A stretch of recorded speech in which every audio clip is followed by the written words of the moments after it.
Stand by to launch FanStream Sports. 3, 2, 1. Let's start. Hello, sports fans. Welcome to FanStream Sports. Nothing but pure sports. This is the JP Show. JP, it is so good to hear you back on the air. Stand by. Now, here's JP. Greetings from Nash Vegas. Yes, we are coming to you live from Nashville this morning as I spent the entire weekend here. Planned on being back in the studio this morning, but we kind of had a little snafu with the plane last night. So here we are on top of the Graduates Hotel in beautiful downtown Nashville. So good morning to you, Nick. How are you? Good morning to you. I'm doing well over here in Tampa. It's beautiful outside. Who doesn't have plane issues nowadays? Does anybody ever get to where they want to go on time, on schedule? No. I'll tell you the story in a little bit, but it was one of the most bizarre things I've ever experienced in travel. But it's ridiculous, just ridiculous. You want a little tour? A little tour of the area here? Yeah, give us a little 360. What's going on over we there? can do this, right? So we're here at the top of this hotel. It's called the Graduates. It's one of these boutique hotels. It's really famous here in Nashville, and it's got like a real, well, as you could tell, very pink. It's very pink. It's Dolly Parton hotel, and of course country music and all that. I guess that's Dolly Parton in some type of.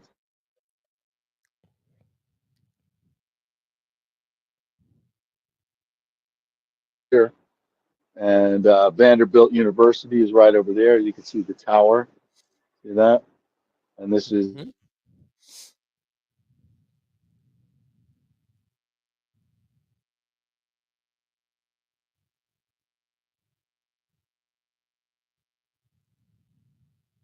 America.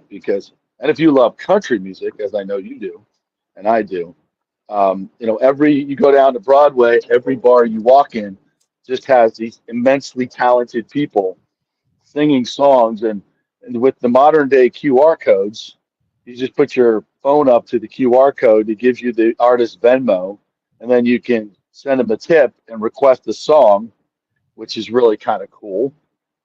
So we did that a bunch here, and you just hear the best music, and you just walk from bar to bar and hear these incredible. And every country star now has a bar. I know you're a big Morgan Wallen fan.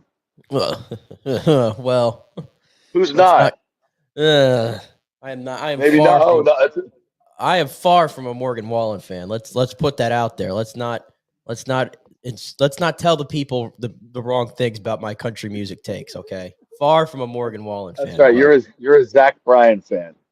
I'm not a big Zach Bryan fan either, to be honest with you. No, I thought he was the shiz now. No, he's the shiz to a lot of people, but to me, All right. We don't have to go down the rabbit hole of my feelings on country music because I'll get going and I won't stop. But please do. Well, so Morgan Wallen opened his bar this week. We went to not the grand opening. It's kind of a soft opening, but the first day Morgan Wallen's bar was open here. If you've not been to Nashville, folks, these bars are insane. They're all about 6 to 7 levels. All right, and Eric Church has a bar. Luke Bryan has a bar. Everybody who's a star has a bar here, right? And every one of the Kid Rock has a bar, which is incredible. Very, very. It's exactly what you would expect from Kid Rock. It's loud. It's not the cleanest place in the world, but it's fun. It's super fun, and they all have rooftops too, right? And so you just go from the first level is usually a nice their main room with a band. Second level is kind of a viewing area overlooking the first level. Third level is usually typically a restaurant. The fourth level, same thing, viewing. Then you go up. Excuse me. Allergies on these up here. A lot of flora and fauna. And then they have the rooftop, and there's typically a band up there. So it's incredible, and the sheer volume of drinking and eating that goes on here it's mind-boggling because all of these places are packed. I was gonna say, how many minutes of your day did you go of each day without having a drink in your hand? Because I mean, I'm following along on your Facebook account and your Instagram account of what's going on, and you just seem to be at a different bar in like every single shot. And I'm assuming there's a drink in your hand in every single shot as well. Well, it's customary here in Nashville to imbibe, while you're enjoying the free music. I would feel guilty if I wasn't, in some way patronizing the establishment, right? That's fair. So yeah, no, and if you want to check out the stories, because you can hear all this incredible music. Jason Aldean we spent some time there. What was this guy? Grace Watson, I believe. Grace something. Anyway, she was number 2 on The Voice. So this is Blake Shelton's bar, Old Red. Theirs is like a real chill rooftop. So she's doing kind of an acoustic setup there. She was just absolutely fantastic. So yeah, you just go from bar to bar and enjoy all this incredible country music for free. Well, the music's free. The drinks are definitely not free. And drinks are 100% not free. Did I also see that you found yourself to a Nashville FC game as well? Yes. We went to a Nashville SC, a Nashville Soccer Club, Nashville SC. What a really cool stadium. It kind of gave me a little vibe of what the USF stadium is going to be like. Very similar size, 30,000. A lot of premium seating, as you might agree. And then there's like one side is kind of all, and you're right on top of the pitch. See, I didn't say field, I said pitch. Right on top of the pitch. Beautiful grass field, and there's a nice little shade for the fans, and there was a little mist or rain, so we didn't get wet, which is really cool. Kind of sits up on a hill overlooking Nashville. And it's brand new, brand spanking new. I think it's the second season they've had it. I think they got an expansion team. So they were playing the New England Revolution, who's the worst team in the league, and they lost.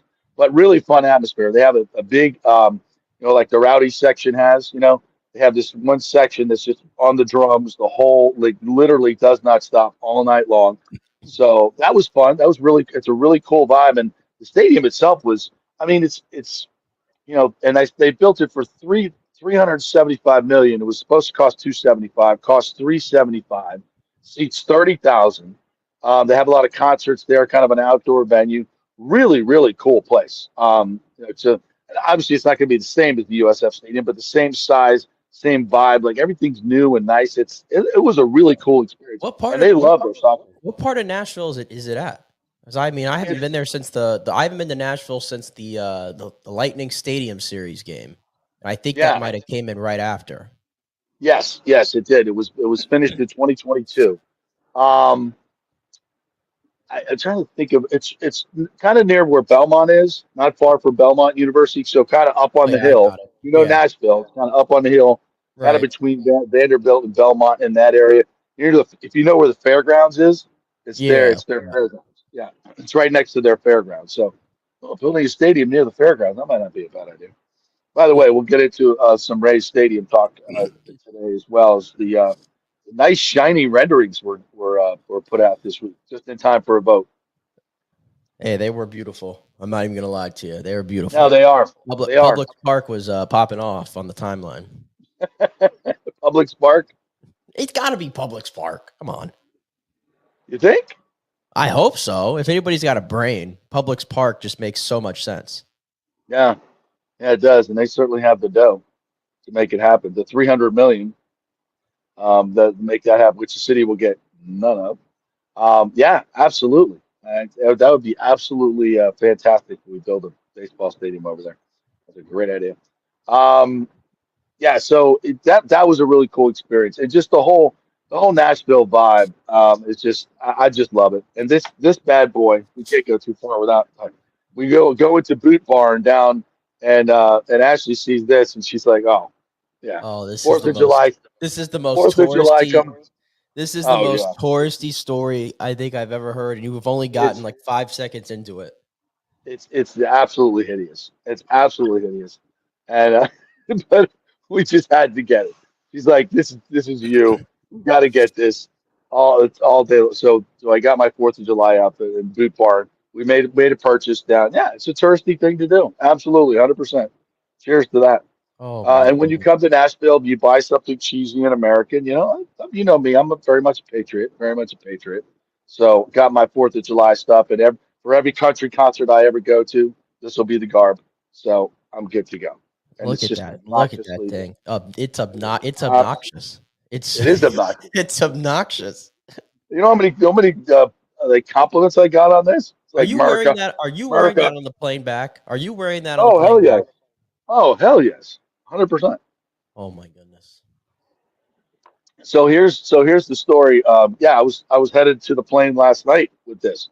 So Nashville Airport is kind of interesting. So there's a terminal for the more low budget airlines, shall we say? And so unbeknownst to myself, you have to get on a bus to go to the terminal, like that actually travels on the tarmac. This is the thing. So we're sitting, waiting, we're near what we thought was, 5 minutes from our gate, right? Because, we're in C concourse or we're gate C9. So we're 5 minutes from the gate. So we thought. So get up, we're heading to the plane. And I'm like, what's this? You got to get on a bus? So you get on a bus. It takes you across the tarmac. Like, so, all right, no big deal. So we get to the tarmac and we stop because planes got to go through. Like we're we're at a stoplight where the bus is and waiting for all the planes to go through. So there's a backup on the runway for some reason or whatever. So these planes are just sitting here and we're just sitting in the bus. Can't get over to the terminal to get on the plane. So by the time the parade of planes goes by, 30 minutes later, we're taking off and we head on over to the terminal and they shut the door right before we get there. That's fantastic. Like, what are we doing? What are we doing? I live and learn. Our fault, right? My bad. Didn't know, but so here we are on another day in that. We have spent another day in Nashville at this really cool hotel. Not the worst thing in the world. I was gonna say, you sound like you have third world problems right now. The fact that Yeah, you're on a rooftop of yeah, a historic hotel in Nashville for an extra 12 hours or so. yeah. And I slept with Dolly Parton last night too. Oh, interesting. Yeah, yeah. So the room that we had has this big portrait of Dolly Parton over the bed. I did see you So post that, and I'm like, I thought that was the creepy. I thought that was the like, creepiest looking bed I think I've ever seen.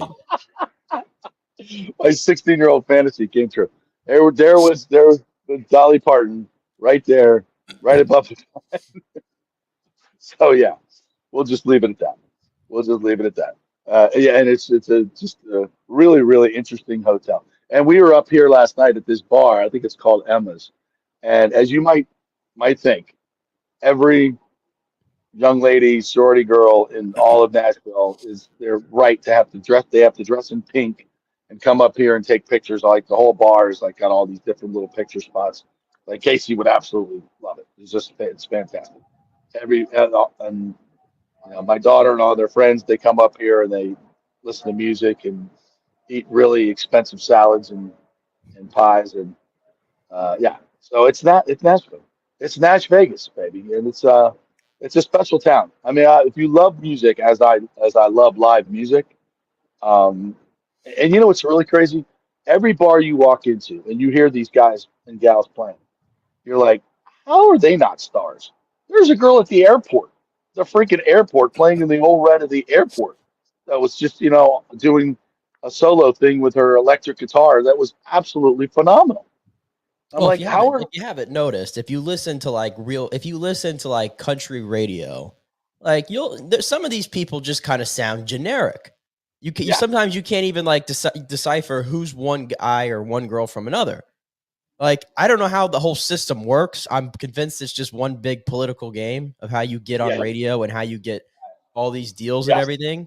Like, yeah. even like the whole story of how Luke Combs didn't even he was like denied on The Voice. Like, he didn't even get on the show because they said he Is was that too true? boring. Yeah, he literally auditioned and they said he was too boring. And so he didn't even get to even be on the show. And then, he becomes, right now he's a top 3 act in all of country music. Yeah, I did So I not know. don't I even did not. I did not know that. the whole system is just backwards. Yeah, it seems like the guys like Jelly Roll come out of the gutter, and somehow they get a shot, right? Not that I think he's fantastic. I love his voice, incredible. But what a story! Like he was like literally on Skid Row, and someone picks him up and sees him in a bar and says, I'm going to fund you to be a international star, and he becomes a star. Yeah, I don't know who becomes a star and who doesn't, because they're all just incredibly talented.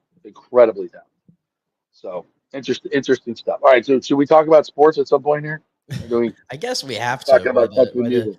by I'm the trying to think of definition any of other this good show. if any other good stories come to mind while I'm here. I'll bring it back to you. But love me some Nashville. Morgan Wallen's bar, by the way, is absolutely fantastic. That This one's a court, new one, isn't it? Though the yeah, Morgan yeah, Wallen no, bar. it's we were there the first day it opened, and they got CMA Fest here, and I think it's CMA for Country Music Festival here next week for 4 days at Mhm. Nissan Stadium. I mean, it's just going to be place is going to be overrun. Every country act, everybody's ever written a song is playing in this deal. Have like 10 stages, so we're kind of here before the start. By the way, it's probably about I don't know 68, 69 degrees out here. 68. Oh, probably Oh, 69. see, you didn't deal with the 98-degree heat. I think it was yesterday. That Yeah, I think I saw something on the Times where people were falling out, like going to the emergency room. Oh, it was absolutely brutal. And I played golf on Saturday too. Oh, And wow. but it was actually a very nice day out. It was like 80, it was like 88, 89 with a breeze and a little cloud cover. So we got lucky on Saturday, but yesterday playing hockey was just unbearable. Scorcher. Yeah. Scorcher, Yeah, absolute scorcher.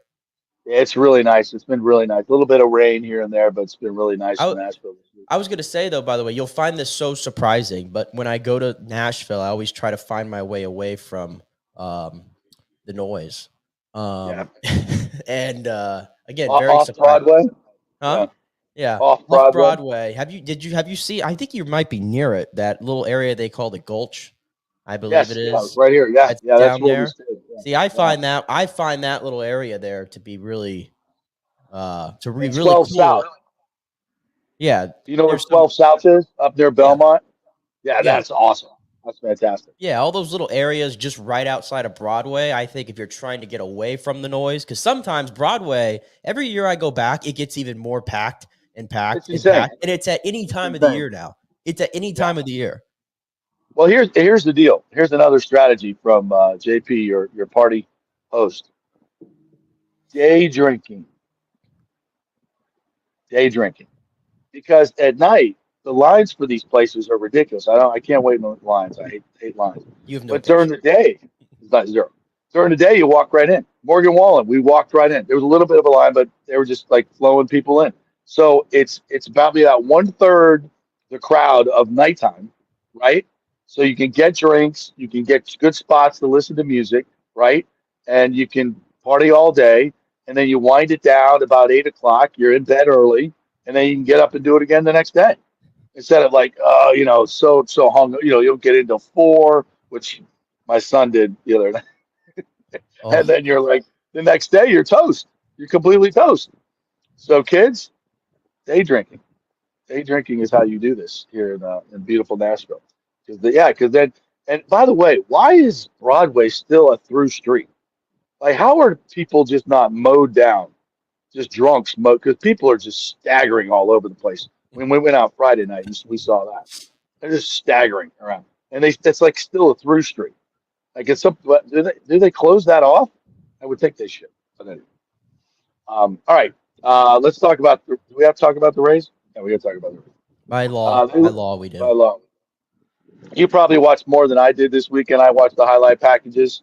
They almost got swept, but Jose Siri to the rescue. How about Jose Siri rescuing his career in the past week and a half?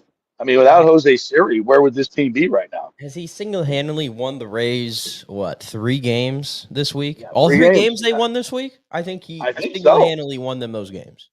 Yeah. It's fair to say. By the way, did you see I didn't see this until ex post facto, but the girl that does the play-by-play for the A's, did you see that call? The call? Oh, So this is what was it the tying home run he hit the other night? And Yeah, on so he Wednesday night or Wednesday afternoon. yes, yeah. So he just before he hits 30 home run during the bat, the young lady says, "This is not your night, Jose Siri." After, so this is not your night, and then he proceeds to just deposit it into the left field seat. Mind you, he had a home run already before already in earlier in the game before she said that. Yeah, Jose Siri, this is not your night. Oh my goodness, Young it was just sportscaster. brutal. That was brutal. And then the way she Young, called it, it was like oh, it's the most deep to left field and gone. gone. And she like talked through it. It wasn't an actual call. She was like, because she was like, Mason Miller is going to get payback or something, is how she Yeah, phrased it. right. And then she goes, and Jose Siri has delivered that payback right now with a home run to tie it up. Like she just said it like just straight. There was no call to it. And I'm just watching it. It was like it was a nails on a chalkboard moment. It really was. Like the analyst in the booth must have just been going, "Oh my god, no, she did not just say that. She did not just. Yes, she did. But I Yes, will she did. say though, I will say it's funny. I know that's the series before, but the point stands that the Rays for their struggles hitting in that series. How is it like even the first game they had to face Mason Miller, they got some good at bats off of him, and then they Yeah, end up getting a home run off of him. And it's like of all yeah, people that they could hit off of and have good at bats, it's the guy who's throwing 102 and 103 yeah." and And nobody else Jose in the league Siri. can figure out. And Jose Siri of all people, but yeah, so he continued that Well, that's yesterday. how it works. That's how it Yeah. works because he swings as hard as he can, and the other guy's throwing it as hard as he can. And if the two shall meet on the barrel of the bat, good things will happen. Yeah. Well, I mean, to be And fair, and we talked about it last week, the approach from Jose Siri has been a lot better lately. It does feel like he's simplified things yeah, a little bit, and now he's getting rewarded moving up in the lineup. But yesterday, that was a big hit for him because, getting swept by the Orioles, that's debilitating. And then, listen, the Orioles are a damn good baseball team, yeah, but I felt like I actually did feel like the Rays deserved to get a win out of that series because even though they lost 2 out of 3, like, again, it's Baltimore. I think they made Baltimore work for that series. I really yeah. And thought they Baltimore made them had work some. for it. They had some very timely hits. Very timely hits. They played some great defense. Fantastic. There was a Oh, lot of great they defense in are, that yeah. series by both teams. Baltimore, you look at the way they're set up, and obviously we know that they have all these young stars all over the place, but it's like they got a plus defensive guy at every single Every position. position. It's Every like they're position. so athletic. Like, even yesterday, DeLuca got robbed of a home run Yeah, by, I yeah, believe it was Mullins out in center. yeah. And they were just making great plays the entire series, and that was the difference It's really hard those to first find 2 the games. gap out there with the speed of Mullins in that outfield. It's hard to find a gap. It's hard to find. I mean, they're taking away hits right and left. Right. Yeah, they're really Right. good. Right. So I thought the Rays even losing 2 out of 3, I saw glimpses of the team that could be competitive at times. I mean, Saturday they listen, you're going to have outings like that with Taj Bradley giving up 9 runs and 4 home runs in a 3 and a third. I mean, the Yeah, wheels that was brutal. fell off for him, but that's definitely the difference between these two teams right now is, you know, the Rays stars are not hitting, and even I say that I use the word star loosely. They're stars for this team, but they're not really stars for the league. And when you look at what Baltimore is No, putting out there, like Gunnar Henderson is a star. Adley Rushman is a superstar. star. Like these are, the word superstar almost comes into play when you describe those guys. And they got the big hits when they needed them, and they have the ability to hit the long ball. And Yes. the Rays, unfortunately, have to string along hits to get their runs home. And, Well, didn't you see just in watching the highlights? And that's such a great point. Their power and their athleticism, like they kind of look like the Rays of years past. I mean, they are, except they've got, I think, more sluggers, and they can beat you in so many different ways. I feel like the Rays kind of played almost their A minus game and still, couldn't sniff it. It really showed to me how far behind the Orioles they are. Is that fair? Yeah, I mean, listen, they are not in the Orioles league. But that being said, I thought they made the Orioles work for it. Like Friday Yeah. night, for example, was a tight game all the way uh, through 6 innings, and the Rays just unfortunately couldn't get a big hit to save their life. And then Saturday, the Rays got out to a lead and Yep. everything, and the wheels fell off for Taj. And then it gets to when you give up 9 runs through 3 innings, you're asking a lot out of your offense, who already had given you 5 runs to that point, to Right. really score more. And they obviously just went complete mute.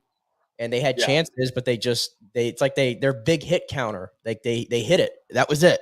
There was nothing else they were going to do for the last 5 innings or so of that game on Saturday. Yeah. They Yesterday, just go so dead for yeah, long stretches. that's their problem. And I was listening to the radio broadcast on that for Saturday when I was out at the time, and that's what Andy and Neil were kind of alluding to. Is there's just these stretches where they get nothing for innings, and there's too many games with the Rays where you get to the 5th or 6th inning and you look up on the scoreboard and there's 1 run on the board or 0. Like that's just a big. And eventually your pitching is not going to hold up. And the way that the pitching has been overall this year, like I don't think they have the arms for it to hold up that way. No, that's why I said Taj did not pitch his best. And although stuff looks good, and the Orioles are just so damn good, they find it. They're gonna get you. So I don't know. I think you're right. They're showing some signs of life. The Rays are showing some signs of life. What they got the Marlins now, and then the Orioles again, right? Yeah, I think they have an off day today, obviously, and then they have 2 against the Marlins, and then an off day on Thursday. So they got 2 off days. 2 off days. And Eflin's going to pitch either Wednesday or Friday, right? Yeah, it sounds like Eflin could be ready to come back on Wednesday. Yep, and so they're going to have to roster coming back. Poche's coming back. He's ready to come back. Taylor Walls went 1 for 1 last night at Durham, I believe. So he's ready to come back. But is there a spot for him? I mean, Evan Klosky put up like a side-by-side comparison of all their analytics numbers. You know if you saw that on Twitter of Caballero and Taylor Walls, and it's like Caballero he looks to even be a better defender, at least has more range than Taylor Walls, which I thought was interesting. That's what the numbers say, because I think Walls is an outstanding defensive shortstop, and I think he's better than Caballero, but I guess the numbers say differently. And from an offensive standpoint, obviously it's no contest. Walls is just impotent. No, and even literally, and Jose Caballero, he so funny on God, I'm getting my days mixed up. I think it was yesterday. He actually hit a home run over the left field wall, which like nobody ever hits a home run over left field because they ruined Camden Yards because they backed that up a little bit, and it's so hard to hit a home run. And Jose Caballero, of all people, muscles one out over that spot. Nobody else in the series did it, I believe. But yeah, even if you pull him up like Jose Caballero, like he's literally, by the definition, he has exactly 100 OPS plus, which means he is an average hitter. He is legit league average. But guess what? Taylor Walls last year was like around like 70 or something like that. Yeah. There's still a sizable gap between Caballero the hitter and Taylor Walls the hitter. Yeah. And maybe the defensive gap between the two is not as large. I don't think it is. The numbers say no. Yeah. So, and Caballero, you have to take into account too, leads the American League in stolen bases. Right. So, like, is there a spot for Taylor Walls? I don't think so. I'm trying to think about. We don't have room for a defensive replacement shortstop that can't hit on the roster. We already have Harold taking up a spot that's not doing much. So is there a spot for him? I'm trying to think. I don't see one at the moment. I really don't. Yeah. I mean, it's kind of how like even Shane Baz was activated off the injured list or whatever, but he was just outrighted back to Durham. Like they didn't see a spot for him, and he wasn't exactly lighting it up down there either. No, he struggled. He was struggling a little bit. But yeah, I thought. I mean, it's weird. Last week we were talking about Taylor Walls, and I was like, yeah, because of his defense, and that was coming off of some games where their defense was letting him down. I'm like, yeah, he's got a spot on the roster. But now I think about it, I'm like, I don't know. Doesn't. I really You don't know, he's like because 1 for 17 in the Gulf Coast League, and you're like, yeah, oh, in general, it comes down to, and this is the same thing, I guess, that was blocking, Caminero for ridiculous reasons, and now he's hurt, obviously. Is Harold Ramirez just, he has no place on this roster, in my opinion. no, Like, no, he no. doesn't hit well enough at all to outweigh the fact that he cannot play the field. They put him in left Right. field, by the way, last week. Did you see this last week when he got in left field late in the game? And there was a chance for him to throw somebody out at home on a sac fly. And I mean, noodle arm. The thing Dude, took no 100 chance. bounces home. And then I think it was in the ninth inning, maybe there was a fly ball to left, and he comes running in. And then all of a sudden, he puts his hands up like this. Jose Siri comes from all the way from center and somehow was over there standing behind him and had to make some circus catch to avoid that run from it. Would have been detrimental. They probably would have lost that game. And that was them literally giving him like 3 innings in left field. So no, I don't need to see that ever again. He cannot play the field. And as we've documented so many times, he's not that great a hitter. He's not that great a hitter. It's a lot of weak contact. He's got what? 0. I don't think he has a home run all season. No. Why? Why is he taking up a roster spot? He's not even just taking up a roster spot. There's some games where he's hitting third in this lineup. Yeah, no. Now compare that to the Orioles or the Yankees. It's embarrassing. Oh my goodness! Have you seen the Yankees? Oh my! Oh my goodness! That Aaron Judge Soto thing is not working out all right. Did you see? I mean, Aaron Judge already has like 21 home runs, and he just killed the Giants, his hometown team, I believe it is.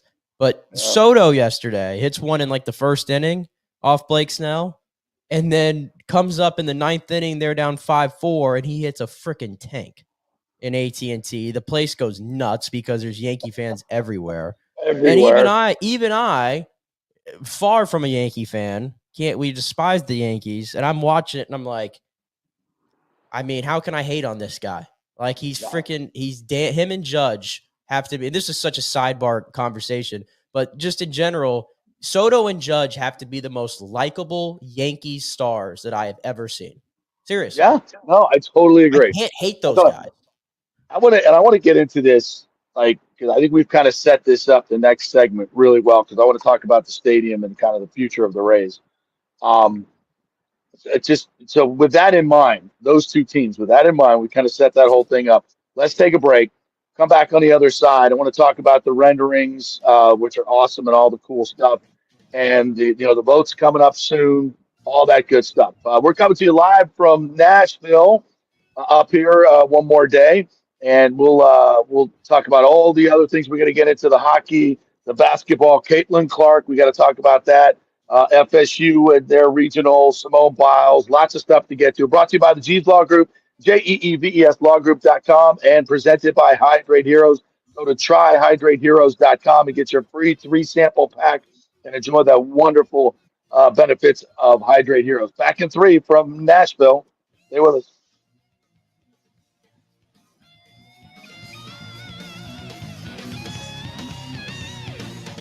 All right, guys, the Golden Diamond Source Memorial Day sale is here. Now, I know you guys are saying I don't have the money to buy a ring right now. Times are tough. What about this?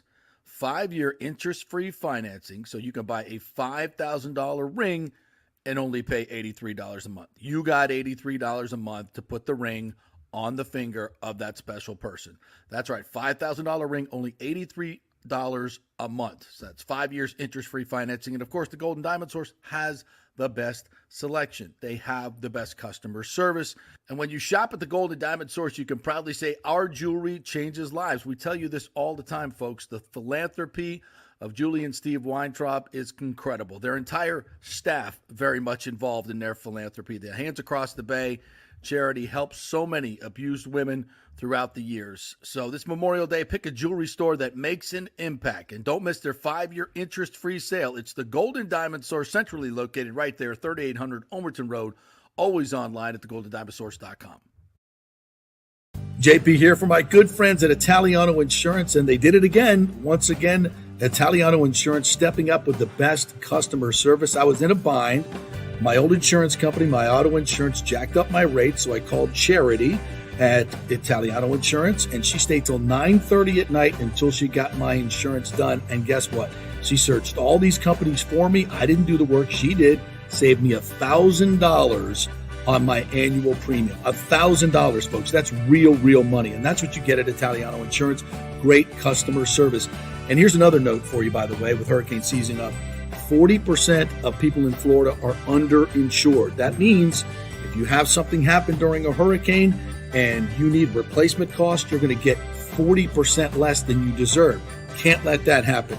Call the folks at Italiano Insurance and get them to help you out in both those regards. They will save you money and keep you insured properly.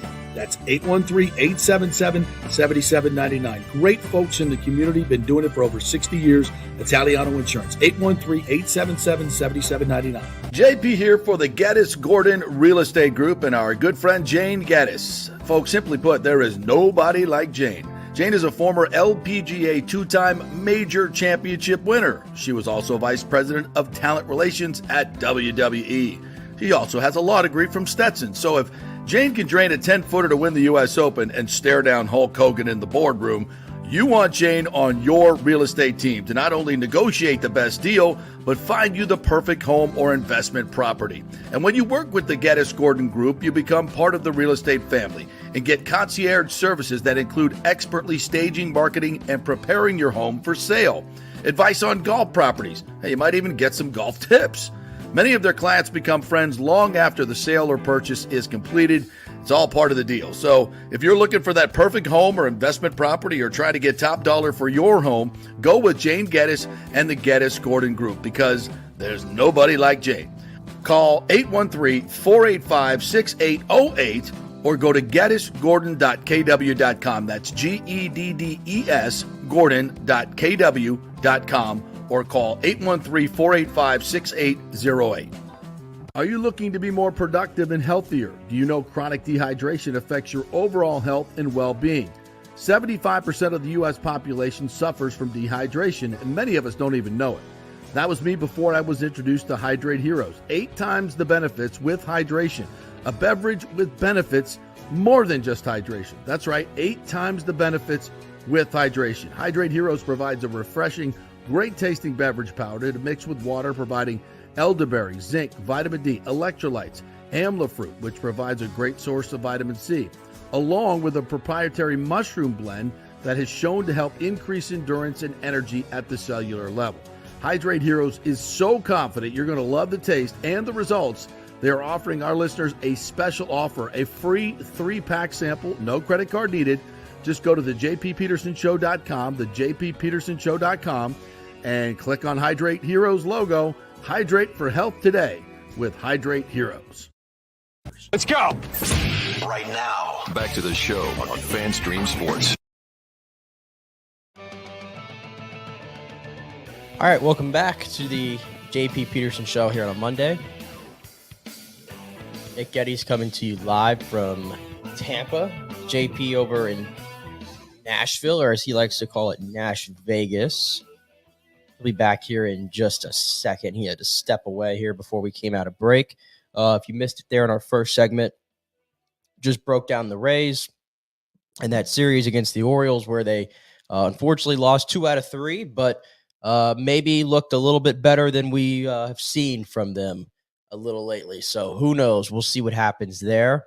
But we didn't play the post here before because I want to wait for JP to get back before we get into the stadium rendering talk. So we'll play the Kevin Cash audio from yesterday, who, by the way, Kevin got thrown out of the game on Saturday because of some, to put it mildly, some questionable balls and strikes calls from the home plate umpire, which has been it seems like it's an epidemic around Major League Baseball. You can take Angel Hernandez out of the game, but there is always another just like him behind him. So Kevin got fired up, which I appreciated to see. Kevin really doesn't get tossed out of games as much now, maybe as he used to, but I thought that was warranted on Saturday, obviously, but he was back there in the bench yesterday, of course, and here he was after the Rays got a much-needed 4-3 victory over the Orioles on Sunday afternoon.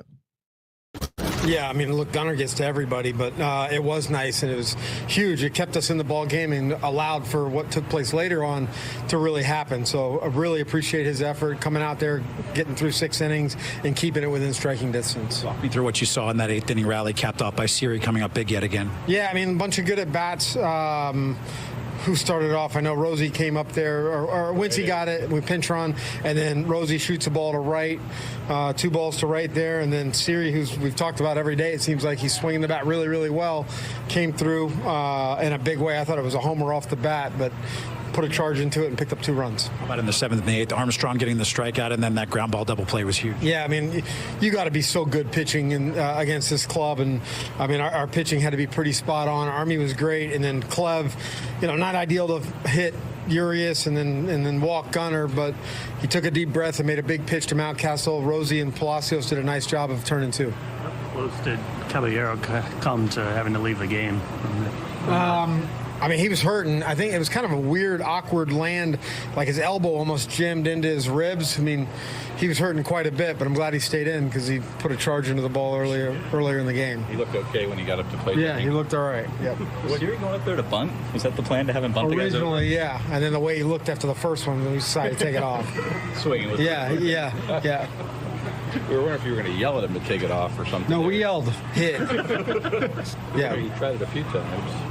No, it was it to get out of here with a game, and the fact that you mentioned the pitching, they leave 13 on base today. Yeah, I mean, look, we did that yesterday, but it is big to get out of here with a win for sure. I mean, go into the off day feeling a little bit better, and we got more work to do certainly, but it's a good team. Felt like we played them pretty tough, for game 1 and game 3, and then even early on in game 5, we got to find ways to get back to being ourselves and finding ways to win games late, kind of like what we did today.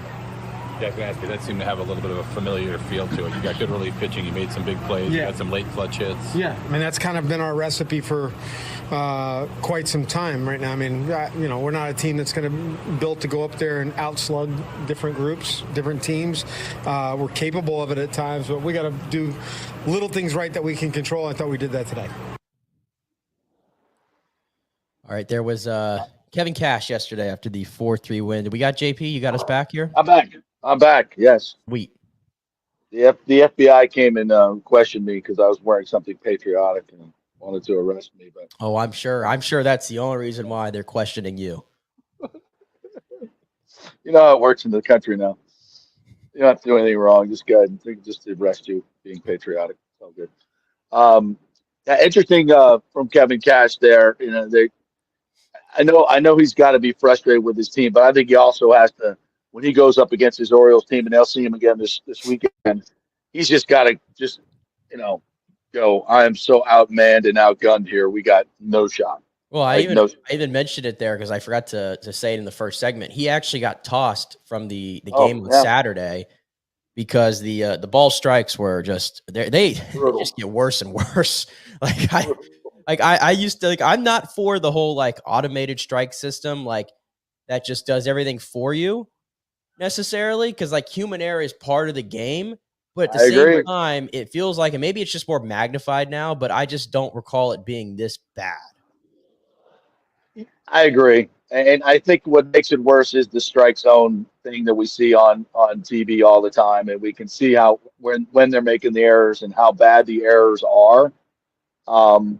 Yes, it is part of the game, and I would like to see guys just swing the bat more. Because you can make good contact with balls that aren't in the strike zone, but the pitchers are so freaking good now that I think every advantage that we can put for the hitters is probably good for baseball. Is that fair to say?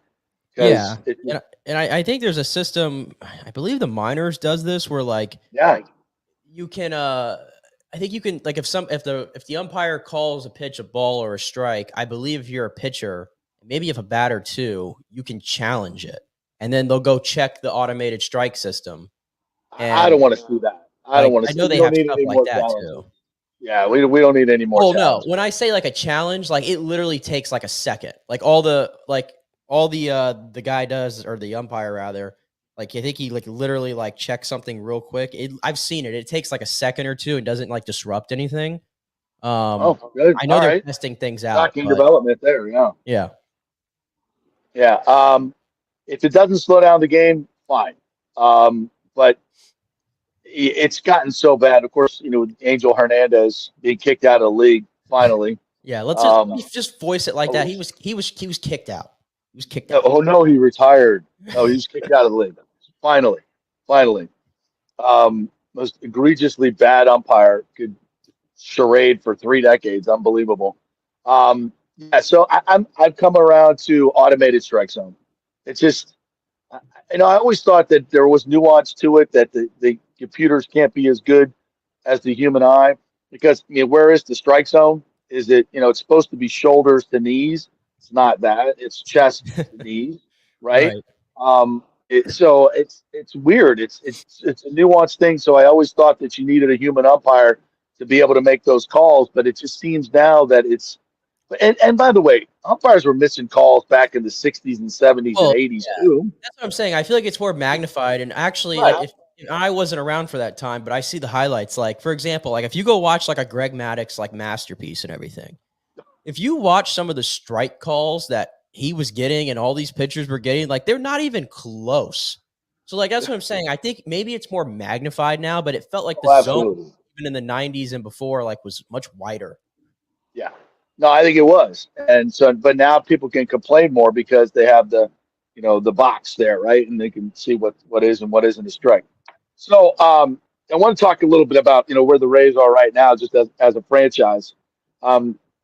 They released the renderings of the park, the indoor things that they're going to have, a lot of bells and whistles, and looks really, really cool. A lot of unique stuff in there, a lot of great ideas. No question about it.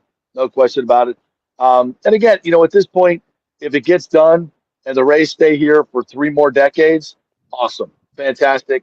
Yes, will more people have to drive across? Yep, all that stuff. Will the attendance increase? Initially, yes. In the long term, absolutely not. I don't believe it's a failed location. It is what it is. But if they build it and it happens, and there you go.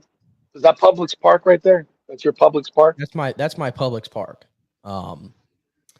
Yeah, and here's one of the photos there from the outfield perspective, and I believe you can see this out from the outside, right? Yeah. There's an outside look which looks really cool, and then this one here. This is a really cool shot, and I believe they have these panels here. I believe they open. They're supposed to. Yeah, they're supposed to be translucent, and they open. Yeah, right. Bring the natural light in. Yeah. If it all gets built like this, it could be really, really nice. Although the outside design is to me very unimaginative. It's very square. It's very Walmartish. There's just no creativity to the. I mean, am I wrong on this? It's just kind of blah. It's kind of a box. Whatever. Look, the problem with it, and the mayor put out something with the renderings and all this, and all the comments on his Twitter were like, well, the renderings are wrong because there's actually people in the ballpark. Did you see the playoffs last year? And that's, yeah.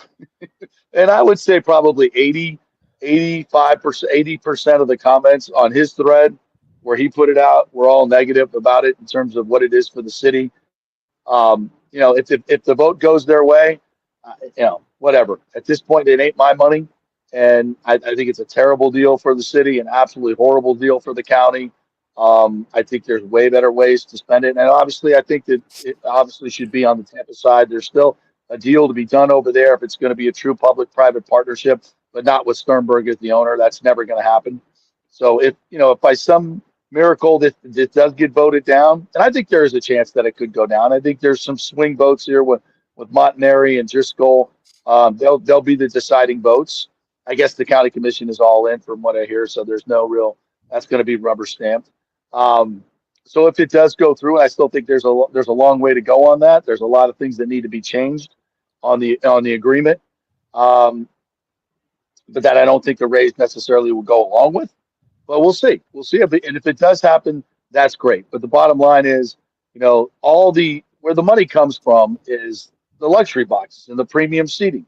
And in the long term, there's not enough businesses in St. Petersburg that are going to buy those up. This has always been a huge part of the location problem because most of the businesses, the biggest businesses, are housed on the Hillsborough side, and they have decisions to do with what they're going to do with their money in terms of buying luxury boxes. Are they going to buy boxes at Raymond James Stadium, Amalie Arena, where they get concerts and everything? Or are they going to spend it on a Rays box that, for the most part, during the week they can't give the tickets away? Well, The I answer is wonder. no. I wonder, and I don't know if this has been part of the plan. Maybe I missed it. If they're going to try to make this a multi-purpose thing where they could use it Yeah. for other events. Yes, they are. They're going to try to make it as community friendly as possible, so the community can get more benefit out of it, other than Because like even like something as and this is not necessarily small, but like in my world of pro wrestling, obviously, where they just had the Royal Rumble at the Trop, for example, like, that's what WWE starts to do now, is, but not just WrestleMania gets these big shows like this. They do it for their, Royal Rumble, for the SummerSlam. They go to these stadiums and stuff like this where they can put, 30, 40,000, 50,000 people. And obviously, like, you think they couldn't put one of those in this stadium and they wouldn't do that? so. Yeah. Of course they would. So I think that'll add to it. And maybe so if they can get concerts, if it can be configured that way, I think, I'm not going to tell you the thing doesn't look beautiful inside. Like, It does. clearly. It looks fantastic. Yeah. So it's another option for in this area. So I don't know. I think there's some potential use to get some mixed, some other events in there. And the other part of this that I think, I'm starting to think, like, because the whole attendance argument and how much is it going to affect attendance, I wonder how much the team is really focused on the attendance part of it and not just, the land rights of it and the development and things like that, where it becomes a big moneymaker regardless of what the attendance is. Well, here's the thing, though. Even if they make a crap ton of money on the land and everything in development, which they will, because they can sell it off right away to other developers. And, there's so many problems with this agreement. We've talked about it. I'm not going to get into it. And so much of it is trusting the developer and Stu Sternberg to come through and do what they say they're going to do, because there's no real hard guarantees in the contract for most of this stuff to get done in a timely fashion.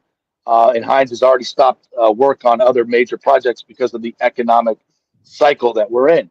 So there's a lot of issues with that. And again, I'm not going to get into all that. But the bottom line is, Nick, even if they make a ton of money, where's the proof that they're actually going to put the money back into the team? He's been making money hand over fist for a decade, and he hasn't put the money back into the team. He took $500 million of it and moved it to a whole nother account. Well, I will. That's what I will say. It's like to the lawsuit. That's what I will say, because if you had to settle, by the way. Because if you listen to it from the team side and from Stu Sternberg's side, it's like, okay, if we get this new stadium built up, we're going to have the opportunity to open up our payroll more. Where's the evidence that suggests that's going to happen? See, that's my thing. It's like he said that, and so if and when this gets built in 2028, then I'm going to hold you to that promise. I want to see the payrolls increase.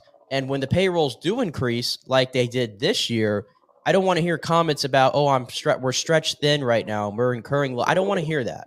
I don't think fans want to hear that. And at the end of the day, we care about the product. The fans should only care about the product that's on the field, and who's in that uniform.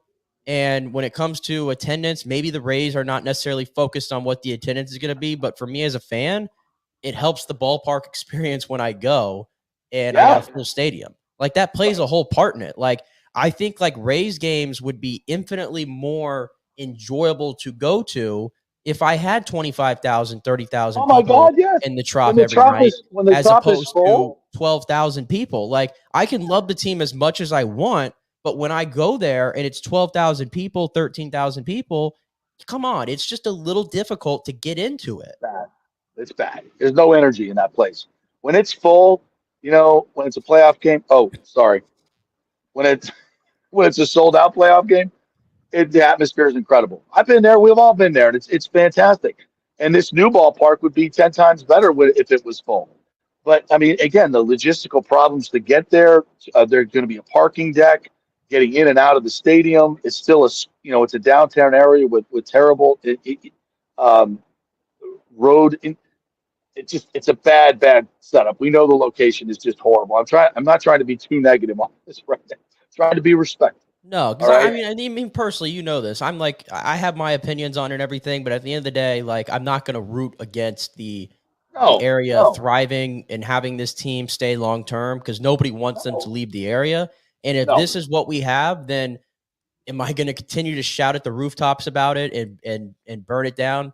No, I'm not going to, because at the end of the day, the whole thing it'll be over with, and there won't be any more stadium talks to come from it. This will be it. Exactly. For better or that's worse. That's the best part about it. Right. Now, is it a colossal? I do think the stadium issue mistake long term. Yeah, I think it is. I do think the stadium issue has become a very divisive topic, and absolutely, it's become, you know, whether you're on one side or the other, and nobody can have just, you know, a rational conversation about it. It's just a bunch of screaming back like and everything forth in this country, right? Right. It's so like we're screaming back and forth, and at the same time we all love the team, but we're all on the same team, right? Right, but you know, it is what it is. So the day that this is whatever this whole situation ends is a great day overall. Now, do I think it's going to be long-term success for the team? No. I think you'll still have the same issues, and we'll hear, oh, we had to pay for the stadium, and it's not, the attendance didn't increase the way we wanted to, so we can't put the money back into the team, blah, blah, blah, blah, blah, blah, blah. And then you look at the Yankees and the Orioles. I mean, the Yankees have finally figured it out, right? They finally figured it out a little bit, even though now Hal Steinbrenner is like, Steinbrenner is like, oh, we can't continue with these payrolls. The Yankees can't continue with the pay. Are you kidding me? We don't know if we can sign Juan Soto back because we're strapped for cash. Are you kidding me? Like, Yankee fans are like, shut up. Are you kidding? Like, shut up. And they, by the way, they have the Yankees. They can't continue with a $300 million payroll. Are you serious? Yes, they can. The amount of money that they make from TV. Oh, I mean, come on. And now that they have I was going to say, I think they reported something in like 700 million in revenue or something crazy it's like that. It's ridiculous. It's ridiculous. To make that comment, Yankee fans must be just absolutely apoplectic. That's crazy. That's crazy. But anyway, good. Don't sign him back. But I think they've, you know, now that they're going to be competitive again, and the Orioles look like they're not going anywhere for the next decade, right? I mean, they're just no, and I think they got a shot. Then they got a shot in the arm from, you know, new ownership too. Right, exactly. They're going to sign all those players back, so they're not going anywhere. So I mean, how can the Rays really compete? I kind of feel like their days of doing it on the cheap. People have figured it out. They've never had really any prolonged postseason success because they don't have the only way, and they were on the track, is they have to find these guys, whether it's through the draft or the international signing pools, which we've seen the Rays dip into, and get some stars from there. And you have to develop them and hope they become superstars. And super hard, man. And listen, they had one. They had one, and we told you that was going to set this team back a little bit. And I think there's an argument to be made. It has. So now it's like, I hate to put so much pressure on these two kids, but the future of the Rays getting back to being a World Series contending team is, you've got to turn Junior Caminero and Carson Williams into superstars, the way the Orioles have turned Gunnar Henderson and Adley Rutschman into superstars. Xavier Isaac probably as well. Xavier Isaac right behind them. Like, that's a lot of pressure. I get it, but listen, they have to, because the Rays, I mean, for all the great pitchers that they, you go back now 26 years that they've developed, like, the only homegrown superstars they've developed is Carl Crawford, Evan Longoria, and racking my mind. Yeah, but those are pitchers. Like, I mean, from the hitting standpoint, like, that's been, I think, a blind spot for them. Really bad. Really bad. And they've drafted a lot of kids that have, from an offensive standpoint, that have just been done. Right. It's what I'm saying. It's time for some of these prospects that you hear about for years to really come in. And again, Wander was that guy. But you need, now that he's out of the equation, you have to kind of restart and do it again. And hopefully you have 2 or 3 guys now that look like they could potentially be that, and you need them to start panning out. Right. Totally agree. And that's why this whole, deal in St. Petersburg, they're never going to be able to max out their revenue. They're never going to be able to, even if with the new ownership group, you hope that the new ownership group, if there is one, comes in with really, really deep pockets, because Stu's going to take everything on the way out, and can pour the money into the team. Because without at least a league average payroll, without being able to go out, because just like the Bucks and the Lightning, people would want to play here, especially if you have a new stadium, and you get some support. They would want to play here because it's such a great place to live. So you could, we haven't been able to sign any free agents of note offensively, because nobody wanted to play in the Trop. It's not a good hitter's park, and playing on that turf would just kill you. So nobody wanted to sign here. We could get pitchers, but and that's why I'm curious hopefully to see, that's curious to see how this new stadium would affect that, how players would. I think it would help. Because listen, because it probably was literally just the Trop that was keeping players away, if I had to guess. Regardless of how I feel about the Trop, I think that was probably keeping players away. But 100%. Even then, you can debate all you want, is St. Pete a major league city and all that stuff. But at the end of the day, St. Pete is a destination for a lot of people. I'm not going to tell you it's not. Great place to live. There's certainly worse places to live in the continental U.S. Having a mansion on Snell Isle there, and having a 10-minute drive to the ballpark, I think players or living out on the beach, having a place out on the beach, right? I mean, it would be a destination if we had an owner that paid salaries and we had a team that was competitive and a park that offensive players would like to play in. And none of that is part of it right now. So that could change with the new ballpark, absolutely. But you need an ownership change. You need or just a philosophy where they spend more money. And hopefully, if everything works out and they get the park built the way they say they are, and the development around it goes the way it's supposed to go, fantastic. I have serious concerns that any of that will ever happen. Just my opinion. But if it does, fantastic. There's a chance. But long term, are there going to be businesses that are going to invest in the boxes? And that's where so much of the revenue comes from. And I think that's going to be a struggle. And that's a location issue. So so will we ever really be able to be competitive for long stretches of time? I think it's a tough ask. I think it's a really, really tough ask. And I think now we're so kind of going through the minutia of the deal and how who gets what and where the revenue goes, which I think is terrible for Pinellas and the citizens. But even all that aside, it's still you're spending $1.3 billion, and after the interest, $2.4 billion on a stadium that may be empty for after the first 2 or 3 years, and that's a big gamble. That's a huge gamble from a baseball standpoint and from a taxpayer standpoint. So, if it goes through, great. We'll be happy that we got a shiny new ballpark. It's all fantastic, and hopefully everything happens the way it's supposed to happen. It's a long, long way to go, but we'll see. We shall see. I think there was a much better way to do this, and I think that maybe those opportunities are just have passed us by. But who knows? Until the shovels go into the ground, we'll see where it goes. Listen, as I said, I hope it's a tremendous success. If it's over there, I hope it's everything they say it's going to be. Don't bet. All right, let's take another break. When we come back, I want to get to the Caitlin Clark stuff. Talk a little bit about basketball and hockey finals, which are all set. We got some baseball news as well on the collegiate front. So we'll get to all that. We're live from Nashville and Tampa. Back in 3 minutes. Stay with us.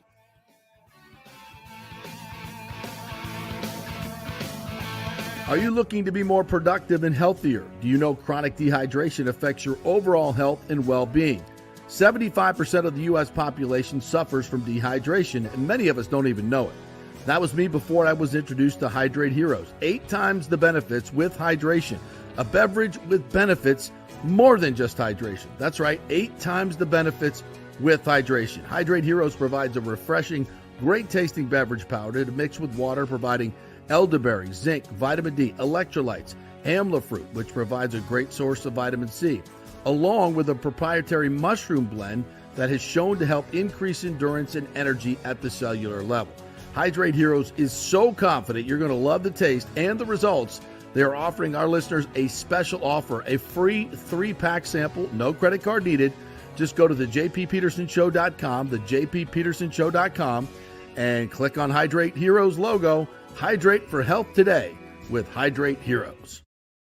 JP here for the Geddes Gordon Real Estate Group and our good friend Jane Geddes. Folks, simply put, there is nobody like Jane. Jane is a former LPGA 2-time major championship winner. She was also vice president of talent relations at WWE. She also has a law degree from Stetson. So if Jane can drain a 10-footer to win the U.S. Open and stare down Hulk Hogan in the boardroom, you want Jane on your real estate team to not only negotiate the best deal, but find you the perfect home or investment property. And when you work with the Geddes Gordon Group, you become part of the real estate family and get concierge services that include expertly staging, marketing, and preparing your home for sale. Advice on golf properties. Hey, you might even get some golf tips. Many of their clients become friends long after the sale or purchase is completed. It's all part of the deal. So if you're looking for that perfect home or investment property or trying to get top dollar for your home, go with Jane Geddes and the Geddes Gordon Group because there's nobody like Jane. Call 813-485-6808 or go to geddesgordon.kw.com. That's GEDDES Gordon.kw.com or call 813-485-6808. Hey, the Golden Diamond Source Memorial Day sale is on. You got a graduation coming up right now. You want to get a gift? What better way than to go to the Golden Diamond Source right now? Your destination for over 40 years, if you can dream it. They have it all under one roof. Folks, graduation gifts are very, very special. So get them something shiny, something that will last a lifetime. And that's the Golden Diamond Source. They have a tremendous selection there, great customer service. And of course, if you're selling or trading jewelry right now, you can get the highest trade-in value of the year for your diamonds. Upgrade today and use that money towards a graduation gift. It's the Golden Diamond Source, 3800 Olmerton Road, always online at thegoldendiamondsource.com. JP here for my good friends at Italiano Insurance, and they did it again. Once again, Italiano Insurance stepping up with the best customer service. I was in a bind. My old insurance company, my auto insurance, jacked up my rates, so I called Charity at Italiano Insurance, and she stayed till 9:30 at night until she got my insurance done. And guess what? She searched all these companies for me. I didn't do the work. She did. Saved me $1,000 on my annual premium. $1,000, folks. That's real money. And that's what you get at Italiano Insurance. Great customer service. And here's another note for you, by the way, with hurricane season up. 40% of people in Florida are underinsured. That means if you have something happen during a hurricane and you need replacement costs, you're going to get 40% less than you deserve. Can't let that happen. Call the folks at Italiano Insurance and get them to help you out in both those regards. They will save you money and keep you insured properly. That's 813-877-7799. Great folks in the community, been doing it for over 60 years. Italiano Insurance, 813-877-7799. Let's go. Right now, back to the show on FanStream Sports.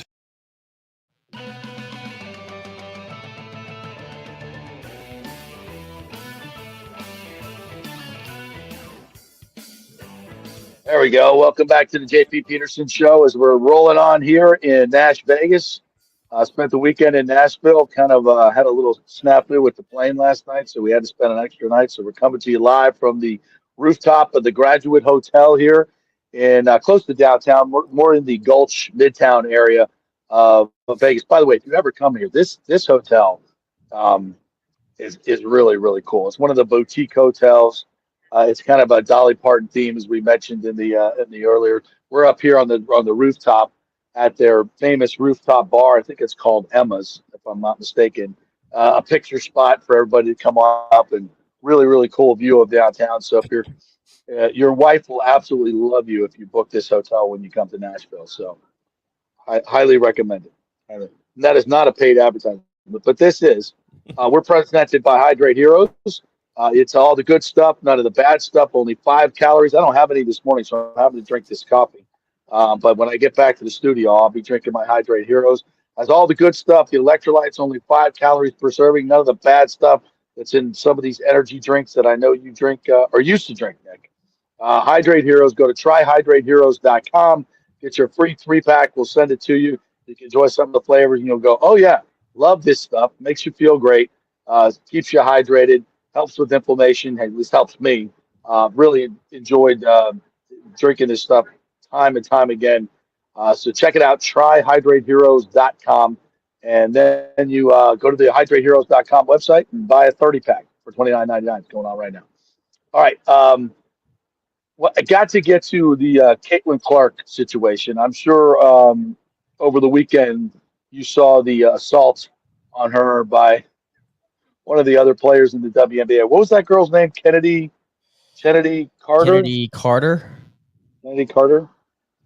We didn't want to talk about it after the game, by the way. It's like, we're not taking questions on Caitlin Clark. What did you see from your vantage point, Nick? I mean, I was a little conflicted when I saw this because, like, you know, I think there's a line, like, for example, basketball in the NBA, for example, I mean, always gets flack for, oh, it's not physical enough, and, you know, you touch somebody and you get a flagrant or a technical now and all that kind of stuff. And I know the women's game is a little different, clearly. So when I first heard about this, because I wasn't watching the game when this happened or anything, I just heard about it like everybody else that wasn't watching. I went, oh, big deal. You know, she got pushed to the ground. Like, we can't, just because she's Caitlin Clark doesn't mean we just have to protect her constantly. It doesn't absolve her from somebody, you know, getting physical with her on the basketball court. But then I see it and it's like, especially the shot where it seems like she calls her, you know, the B word. Yeah. Before she goes in and just completely like shoulder checks her to the ground when she's getting ready to take it. When she's getting ready to take an inbound pass. Yeah, when she get ready to take an inbound pass, it's not in the run of play. She just yells at her and then just knocks into her and knocks her down. Cheap shot. The league went back and ruled it a flagrant one. It should be some type of suspension. Now you say you look at what happened to Angel Reese last week. She gets taken down by the throat, and of course she comes out and says, "Oh, you know, that's the way we play in this league. You got to get used to it. Thanks for being tough on me. You got to jump back up and do it." I think that's the right attitude to take, no question about it. This just seemed to be a little bit more premeditated, and then the way they handled it after the game was even worse. They're like, "No, we're not taking questions about Caitlin Clark. We're not." I mean, the whole attitude. It was the attitude part for me about it. It's a whole attitude of that she's a threat. It's tinged of racism. There's no question about that. These girls are jealous of her, and look, I get it. I understand it. She's getting all the money. She's getting all the attention. But what are you doing? But it's going to put more money long term in the pockets of all the other players. And they already got charter flights, for God's sakes. They hadn't had that before. Thank you, Caitlin Clark.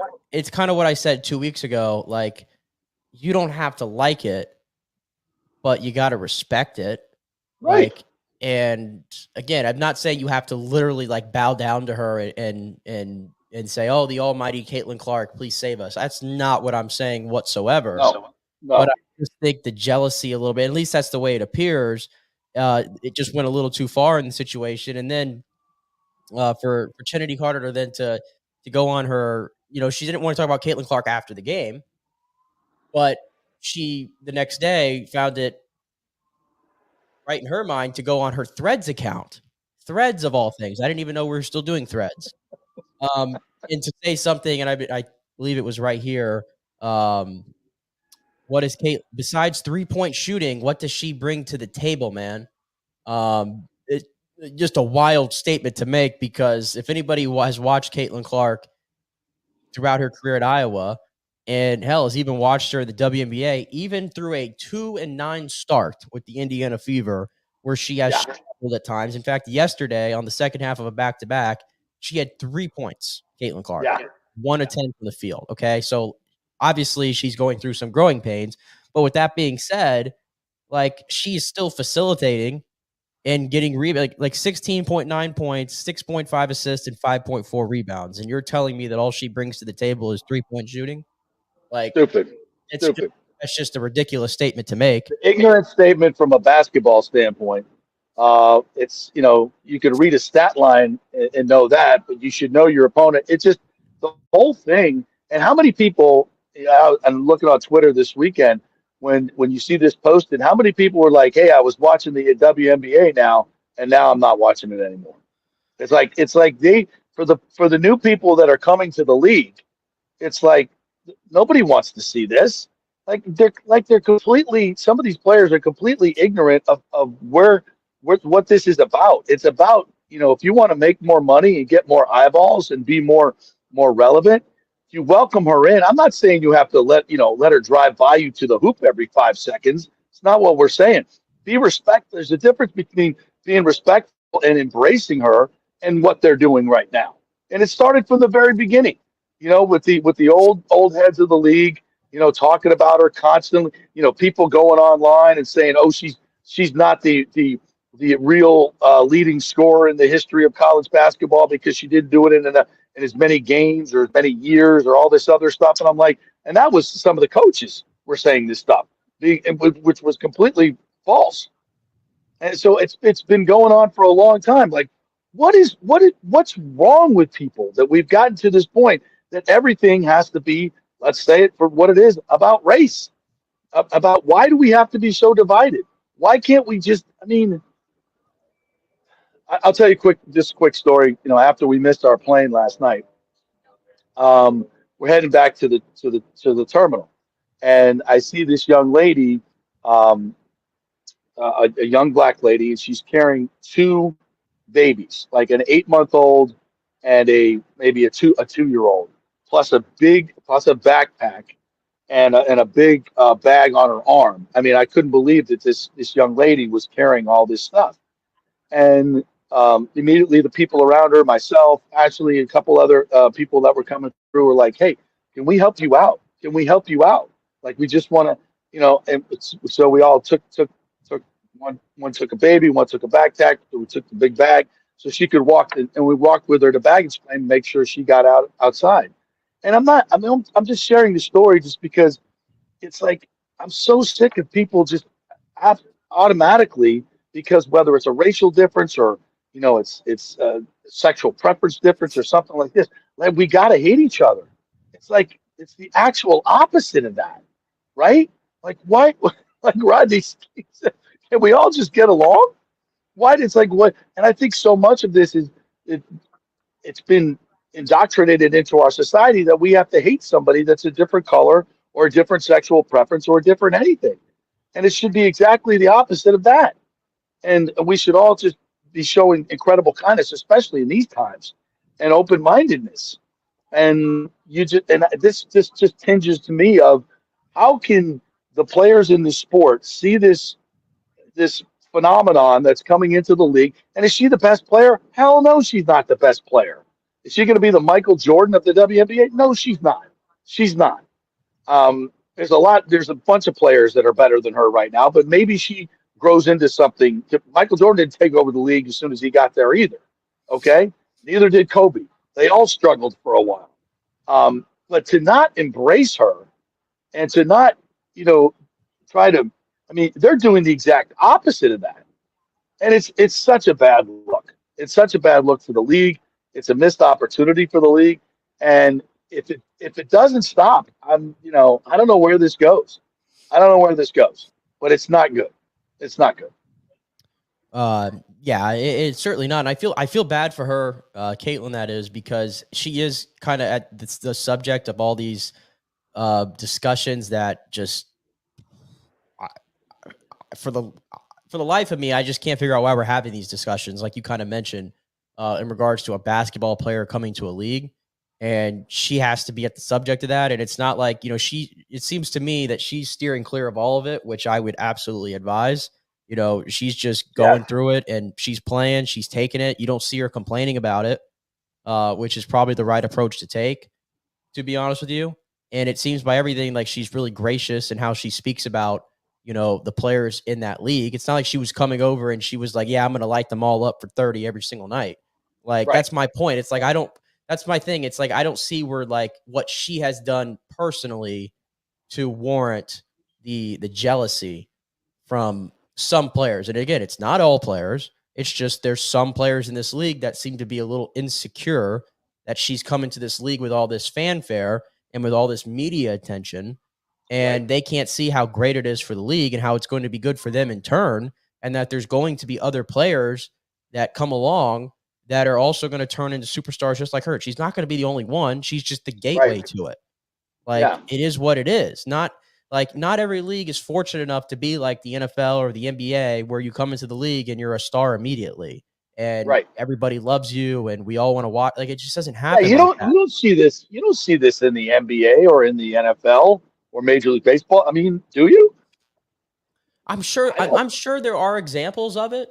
You know, I think Bryce Harper got a little bit of it when he came in, but that's because I think he was a cocky jerk. Right. You know, and now he was a little unlikable when he got into the league. Right. Exactly. But other than that, I mean, I'm trying to think on a football standpoint. No, I mean, I'm sure there's things like there's typical like trash talk. I'm sure like in the NFL when a player comes in, maybe a quarterback, and you'll have rookie. Like for instance, you'll have like defensive ends or outside linebackers that are like, oh, I can't wait to put him on his ass today. Like, I'm going to show him welcome. Like, there's things like that. I'm sure that take place. Like, you don't think insert defensive tackle or outside linebacker for Green Bay is ready to take a shot at Caleb Williams. Like, or even Brady, for example. You didn't think outside linebackers were salivating when they got to take a free hit at Tom Brady. Like, 100%. Of course, that stuff happens. But again, that's in the context of the game. Like, I don't think they were taking liberties necessarily. What I saw on the court on Saturday, from my vantage point, that's not a basketball play. That's just straight up, I'm going to be a bully here for no reason. Right. And then what happened afterwards just reinforced what's going on here. Right. And the actions it has nothing to do with basketball. It's about jealousy, and it's tinged, and it's a really bad look. It's a really bad look. And you would hope, especially with what's going on in this country right now, that they could be a beacon to welcome her in and show that, you know, we're all on the same team here, because they are on the same team there in terms of the league's popularity. And this is a really, really bad look in a situation where they could be. I know that probably the answer to this is because her popularity is just different, but like, I don't recall this happening to like a Sabrina Ionescu who came in with some fanfare. Or you know, a Breonna Stewart. Like, I don't recall this. Look at the other girls, Cameron Brink and Angel Reese, and all of these new girls that are coming in that people know of because of their huge popularity in college. And I don't see them getting the same treatment. Although I saw Angel Reese get thrown down. No, she got absolutely thrown down like crazy.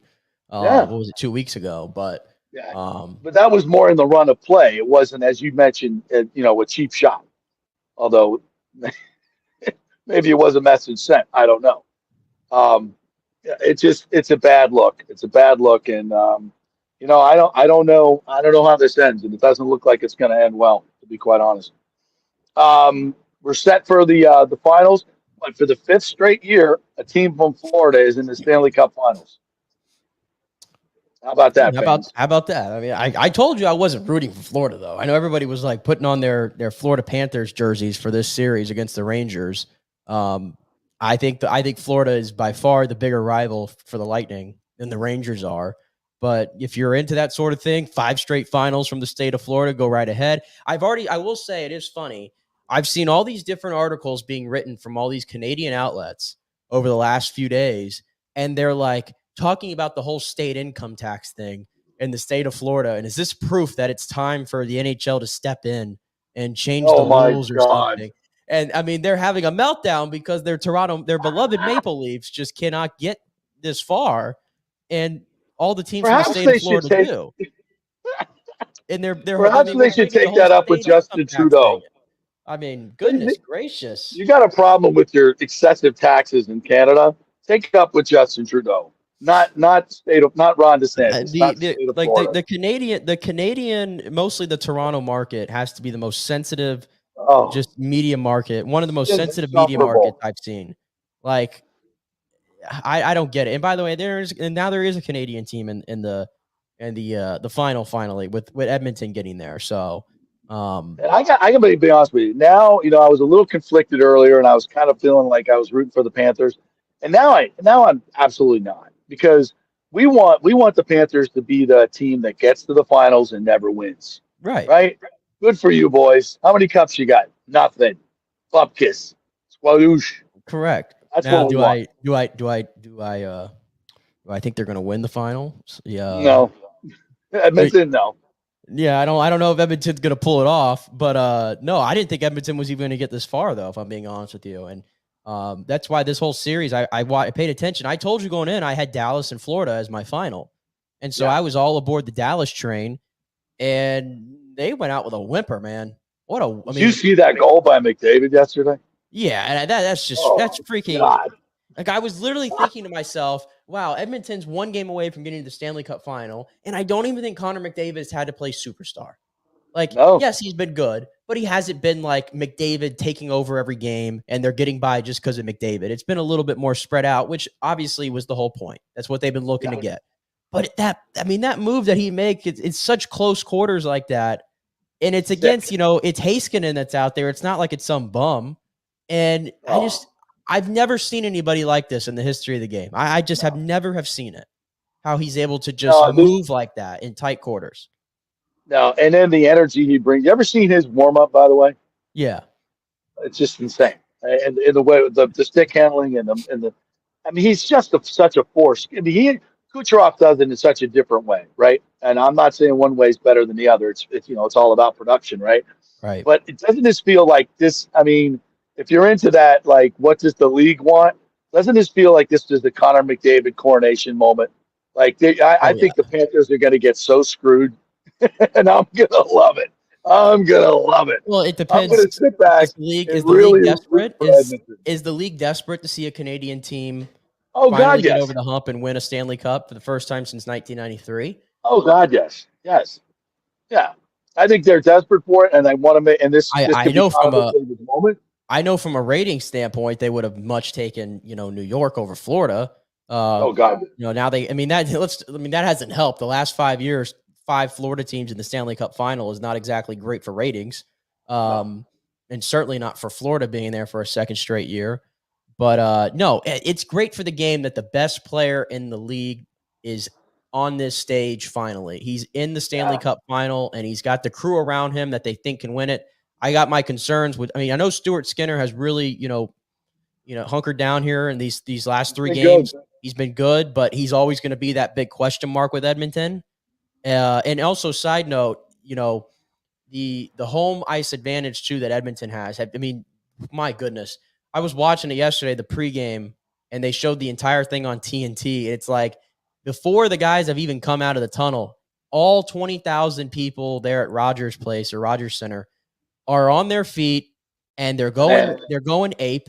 They're chanting "Let's go Oilers," and then they come out, and it's just a prolonged chant of "Let's go Oilers" until the PA announcer eventually takes over, and then they have this great tradition where they have the anthem singer up in the 300 level, and he sings the American national anthem, and then he sings like the first 2 notes, I think, of the Canadian one, and then all 20,000 people take over. And it's just it's beautiful. It is beautiful, and I can't wait to see that on the big stage. I think it's great for the league. I think that's going to be my rooting interest. Every penalty that happens to Florida, and I'm with you. I think Florida's the favorite here. I think McDavid's going to have a really, really hard time finding any open ice whatsoever. I think he's going to get frustrated. He's going to have to overcome all that, and that's his moment. This is his moment. It's not like he doesn't have help. I mean, that's what I'm saying. He's got more help now than he ever has.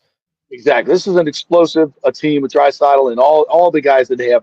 I mean, if anybody can beat Florida, this is the team that can do it, I think. Yeah. Don't forget.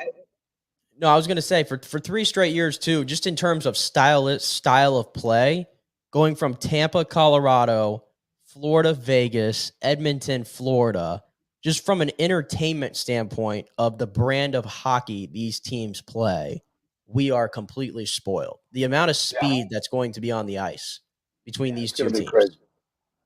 All right, quickly, we've got the final in the NBA. Oh, by the way, none of this stuff starts for like 7 weeks. What do we got? 4 days till the hockey and 6 days till the basketball starts. Something like that. Yeah, because they're all set in stone ahead of time. Yeah. So the Celtics and the Mavs. I think it's a very intriguing setup, and I'm wondering what Porzingis does if he's guarding Luka. How much harder it is for Luka to do what he does against the 7'3" Porzingis now that he's back and is supposed to be healthy and ready to go. I think it's a huge. I don't see how the Celtics lose this. To me, they're the deeper team, unless they have an absolute jellyfish backbone, which could be true. I think they're the better team. What do you think?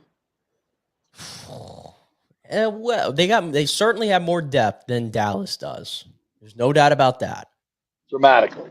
But from a duo standpoint, the way Luka and Kyrie Irving are playing, the way they complement each other, I mean, I'm certainly on the rooting interest side of Dallas in this one. It feels fresh, and I know Dallas, has a lot of good history and stuff, especially through the Dirk years and everything. But it feels fresh a little bit to have Luka in an NBA final and Kyrie back there. Like there seems to be like there's like this Kyrie Irving redemption story kind of arc going on, and it's kind of funny to watch because it's like all this stuff is media driven, and the media threw so much dirt on him for 4 or 5 years. Probably at the time of his career in Boston and through Brooklyn. And I'm not saying Kyrie maybe didn't put some of this stuff on him, but this is a different Kyrie Irving than we've seen, certainly. And now, of course, the media, in love with him and it's, redemption story. But he's an outstanding player. I think we forgot about that, to be honest with you. And, on the other hand, Boston, it's like, listen, has Boston had to go through the toughest, stretch to get to the finals? Absolutely not. But or maybe they're just that good. This is my point. At the same time, if you watched any NBA basketball all year long, you would know that the only team in the Eastern Conference that felt like a true, like you could put them out in the West and they're gonna be one of the best teams was Boston. They were different than every team in the East in the regular season. They've been different than every team in the East so far through the playoffs. And so this will be interesting to see how is this going to help them or hurt them? Help them is that the fact they haven't had to play too many games. They've only lost, twice so far, I believe. And whereas Dallas has had to go through Minnesota and just through wars to get. Now they did make Minnesota look light. That was really impressive. Yeah, they did. Obviously. They did. So that's kind of what I'm looking at here. But in general, I mean, this feels fresh. This is a nice fresh matchup. And just a sign of the new era that we're in. And somebody, whether it's Jason Tatum or Luka Doncic, is going to take that next step into becoming a superstar after this series. Should be good. 2 finals that have good, really good storylines. I'm here for it. FSU rolls through their regional in baseball, undefeated. So they had a big weekend for them, taking care of UCF.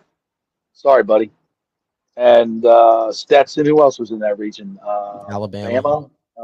Yeah, sorry, UCF took care of them early. It's okay. Thank you for that. It's okay. Alabama. They've got. It's gonna be a little different fandom for the Roll Tide people here for the next few years. But so FSU was through, and the Gators are in the semifinals in the softball. They got to go play Oklahoma now. Good luck with that. Oklahoma. Did Florida State get bounced right in the? Yeah, they got bounced. They got bounced by Oklahoma. Yeah, right. They got squashed. But the Gators have a former Oklahoma player who had a big night last night. So we'll see where it goes for them. They're in the semifinals. They get past Oklahoma, then they got a good shot at winning the national championship. What else did we miss? Simone Biles wins her 9th consecutive, some ridiculous number. Can't wait to watch her in the Olympics one more time. Just dominate. And Yuka Sasso wins her 2nd U.S. Open. She's won 2 tournaments, both U.S. Women's Opens, on a brutal course. Watched a little bit of that yesterday, so it did really well. And I was even watching my tennis too. Djokovic played in a played in a tremendous match the other day where he was down. It was like the 3rd round, I think. He was playing, I think it was Musetti, and Musetti had him 2-1, and Djokovic looked like he was finally gonna have an early exit, and he came all the way back because that's what a champion does. What he does, and yes. A match that started, by the way, at 10:45 p.m. local time in France and ended at 3 a.m. Oh my God. I don't know if that is healthy or a good thing. Seems ridiculous to me, but yeah, Novak Djokovic at the age of 36, 37, whatever it is, playing a 5-hour match where he was down in the third set and having to go 3 a.m. Till 3 a.m. Crazy. Crazy. But yeah, the French Open is going to be very interesting, especially on the women's side on the way in. A lot of good players left. All right, so we'll take another break. On the other side, you got the Titus O'Neil interview ready to go. Did a really cool interview with Titus last week, and on Wednesday of this week, I'll be emceeing the Sports Club of Tampa Bay Hall of Fame, where he will be going in along with Aaron Andrews, Bruce Arians, Charlie Bradley, Bobby Dietz. I'm forgetting some people here. They don't have the list in front of me. Steve Spurrier, remember him? Going to be a tremendous night, but Titus going in, so we talked with him, and boy, did he have it. It's just the best interview in the world. He's got a big Father's Day event coming up at the AMP. So we have that for you. We'll take a quick break. I'm going to be out and see if I can catch this flight this time and be back in the studio tomorrow, hopefully. We'll take a 3-minute break, and Nick will take you home from there.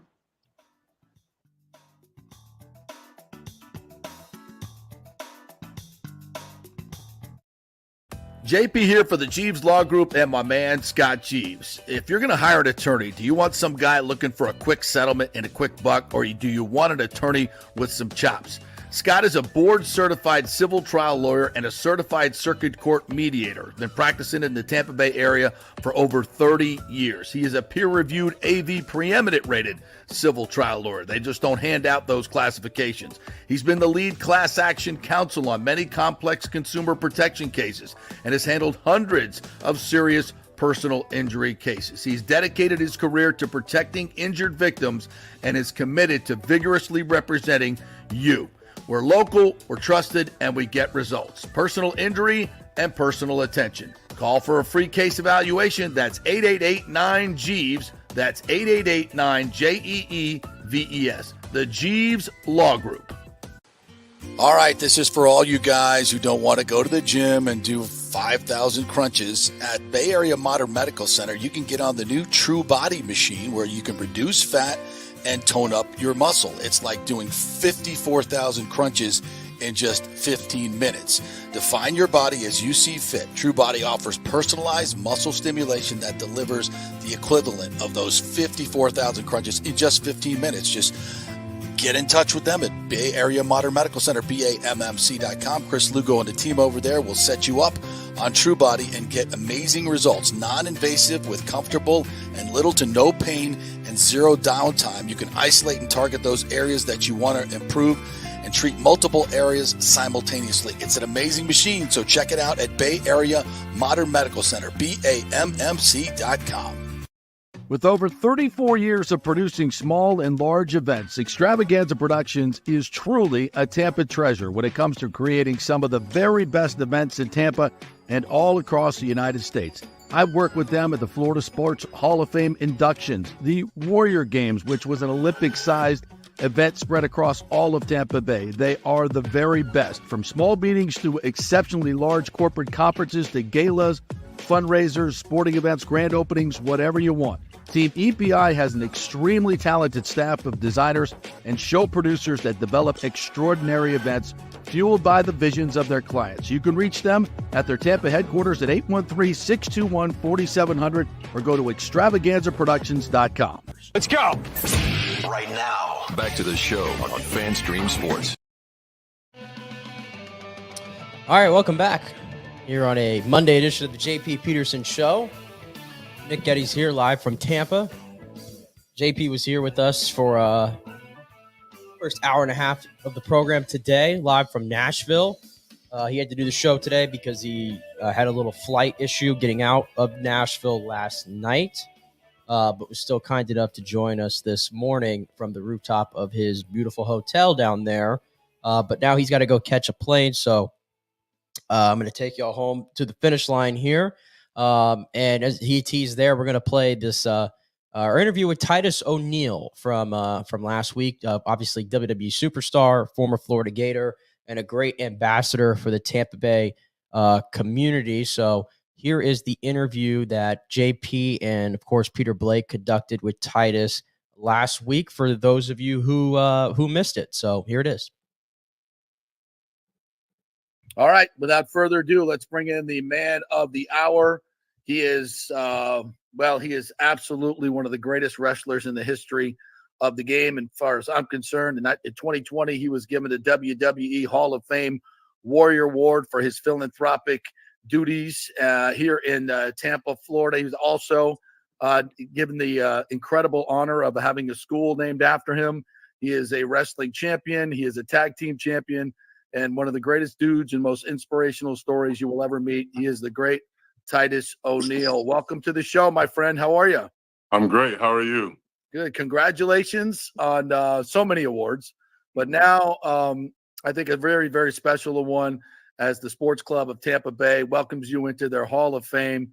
And a guy that has done so much good for so many in Tampa, Florida, and Tampa Bay. This is your home. This is your Hall of Fame, and damn it, you deserve to be in it. And now you are. Congratulations. Thank you. Yeah, I'm extremely honored and excited actually about the evening that's ahead of us in 2 weeks. It's being able to go in with a man who I have a tremendous amount of respect for, coached me at the University of Florida, Steve Spurrier. Yep. Unretired his number so I can wear his number 11. He is the epitome of what I feel like college football is really all about. He believed in doing things the right way, but he also believed in winning. And that was my number one reason for choosing the University of Florida, on top of the fact that I leave there with a high quality education. And it was great. It is great to be a Florida Gator, and it's great to be going into the Hall of Fame with Coach Spurrier, as well as Bruce Arians as well. Yeah. Man that came here to Tampa with a mission to help bring us a Super Bowl, and was one of the first, I guess, notches in the belt for us to be able to proclaim ourselves as Tampa Bay. Obviously, with the Lightning following up with back-to-back championships, that also propelled us into sports dynasty land, if we must say. Yeah, and, never been done before. Yeah, and so definitely a very special class to be a part of, and looking forward to the event and being there amongst great people from the Tampa Bay area that I get a chance to call friends, partners, and in some cases family. Yeah.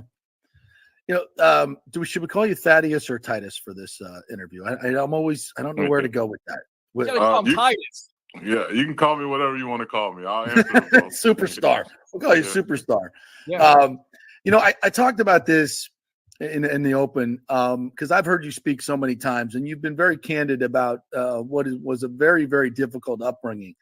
And I just think in these days of where everybody's crying victim this and victim that, you are such a shining example of being able to overcome the biggest of odds and become the biggest of superstars in wrestling and in life as a human being and a philanthropist. That story is so inspirational. How much of that do you want to share for this evening that we're going to in a couple of weeks? And how important is that to get that message out to so many, especially kids these days? Well, I'll never negate the importance of someone's trauma and being addressed. Yes. Yeah, there are a lot of people that are victims of a lot of things. Some of those things I experienced as a kid, and some of them I did not. Obviously being a product of a sexual assault and my mother having me at a very young age of 12 years old, my life started off behind the 8 ball, just like a lot of other people have. But to say that, I truly believe in it takes a village to raise a child. And I had one hell of a village, man, whether it's at the Boys and Girls Club, the Florida Sheriff's Boys Ranch, people pouring into me from multiple facets and backgrounds of life. And they were all great people. Some of those were Republicans, some of those were Democrats, some of those were Christians, some of those were Muslims, some of those believe in that they were atheists, and it never, it never shaped the way I think about people and about life in general. I think people are people, and you're not going to agree on any and everything, but one thing I think we all can agree on is that you should be a great human being. And my whole life, I've been surrounded by some really horrible human beings at some points, and then some really good ones at some points. And still to this day, you talk about, folks and how they utilize social media to kind of be divisive. And, they some people do have a very have a victim mentality. And some people are in situations where they don't have good people around them or good situations around them, and they truly are victims. And they need to be helped. And that's why your message of unity is so important. I can't stress that. I don't mean to interrupt you, but your message of unity has been one that just really resonates with me. And I hear you continue on that theme and why it's so important to you. Yeah, I just. Oh, there we go. Well, it's live television, so that's what you get here. So. We can't. You think you're muted? Yeah, we can't hear you. We can't hear you, partner. Yeah, let's see. Maybe just come back in, go out, and then come back in again, and we'll restart. Yeah, we can see you. I'll text them. We can see you, but we can't hear you. Yeah. Let me try this and then try this. No, it's not working. So that's on his end. It's not on ours. So, all right. All right. Just tell him to come back in, and we'll go ahead and we guess the sound. I don't know what it is. So, all right. Let's we'll do that. We'll do that. We'll come back here. Great stuff there by Titus. Looking forward to asking him more questions because I got a chance to talk to him at the Jake Paul press conference. And let's see if we can get him in here. Stand by. Again, let's see if he's on. Are you back? Can we hear you? Can you hear us? Nope, I don't think so. Can't hear us? No. I can hear you. I can hear, just fine. I just can't hear him. Okay. We see you. Let's take a quick break. Let's take him out. Take him out, and we'll take a quick break, and we'll come back. I'll give him a call and see if we can't get him back in. Quick break. I want to start out here because we talked at the Jake Paul press conference about your Florida Gators. Where do you see this team going this year? Are you all on board with the coach there, with Billy Napier? Is it do or die for him this year, in your opinion? I mean, where do you see your program going at this point? Well, I do think our program is going in the right direction. I don't know if it's going in the direction that everybody will want it to go as quick as everyone will want it to go. But I need people to understand also, too, Florida State just had probably the best season that they've had in several years. And, they were calling for Mike Norvell's head, too, at Florida State. Exactly. And so, those guys have been working extremely hard, bringing in very good recruiting classes, working really hard in the transfer portal. But at the end of the day, it's really going to come down to metrics and wins and losses. I'm not one to determine anybody's fate as to whether or not they will retain their job or not retain their job, but winning always heals a lot of wounds. And I believe that people may be pleasantly surprised with how the Gators do this year. I'm not even going to act as if I didn't look at that schedule and say, holy crap, It's brutal. We're in for a wild ride. But I do think that they have some great pieces there, and my prayer is that they do get it together, because I do think Billy Napier is probably one of the best human beings I've ever met. I do love the way that his philosophy. He's a very consistent coach in regards to how he is as a person. What you see is what you get. And I've seen him manage people, and that's one of the great skills of any head coach, is being able to manage people. And you don't see a lot of off the field issues going on up there at the University of Florida right now. So When you look at all the positives as opposed to the negatives, I think that the positives outweigh the negatives in a great deal. But at the end of the day, it is about winning football games. That's what he's hired to do. Put us in position to not only go to bowl games, but win bowl games, as well as continue to reach this Gator standard that was reached years ago, starting with Coach Spurrier and then continued with Urban Meyer.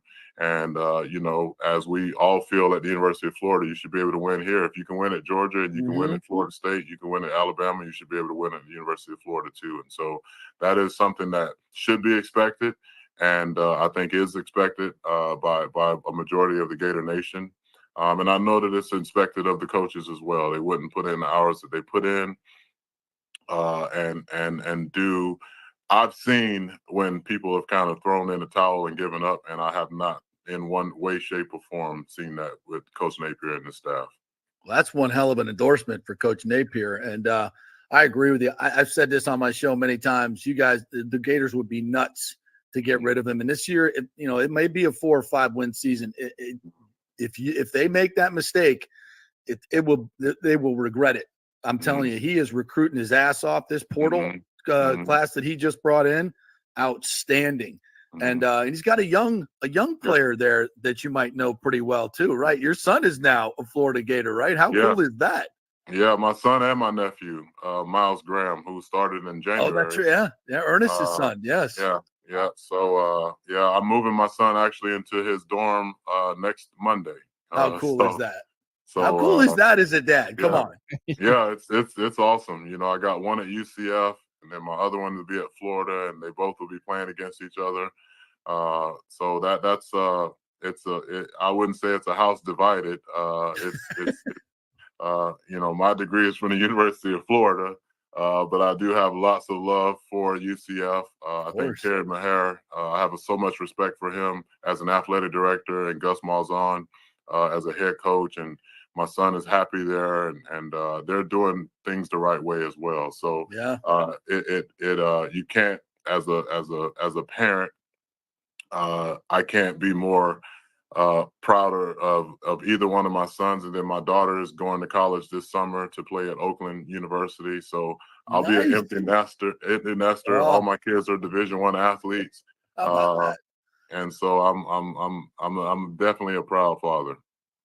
Titus, talk about WrestleMania 40. A lot of great success there, social media records broken. And I also want to know, can you put in to get WrestleMania here in Tampa? And because it should be a permanent spot. And then on top of that, how need a roof. Yeah. How exciting is it to work with Dwayne "The Rock" Johnson there, the final boss?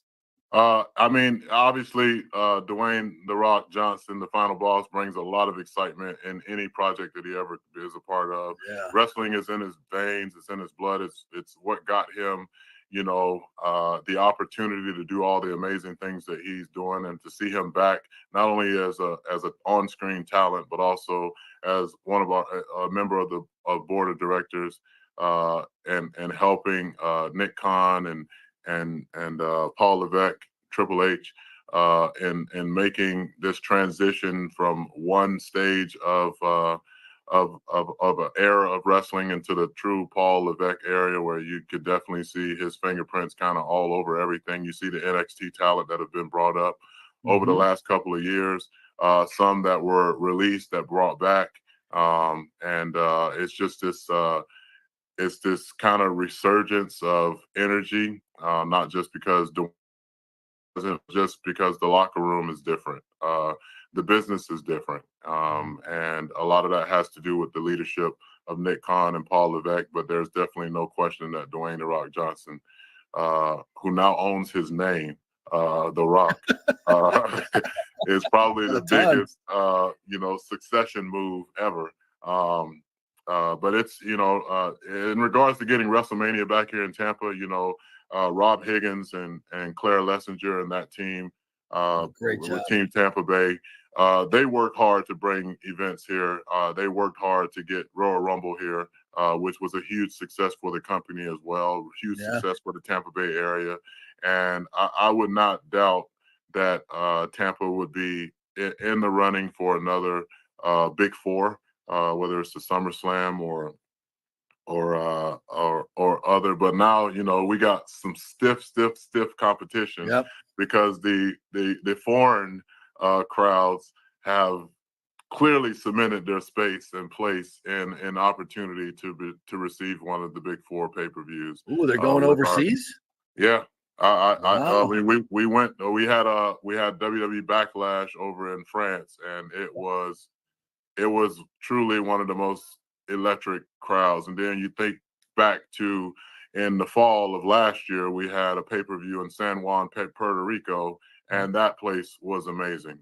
Two just passionate crowds that don't get WWE in their regions all the time like we do in the States. And so while I love the fact that we can sell out stadiums in the U.S., I definitely am interested to see how we do.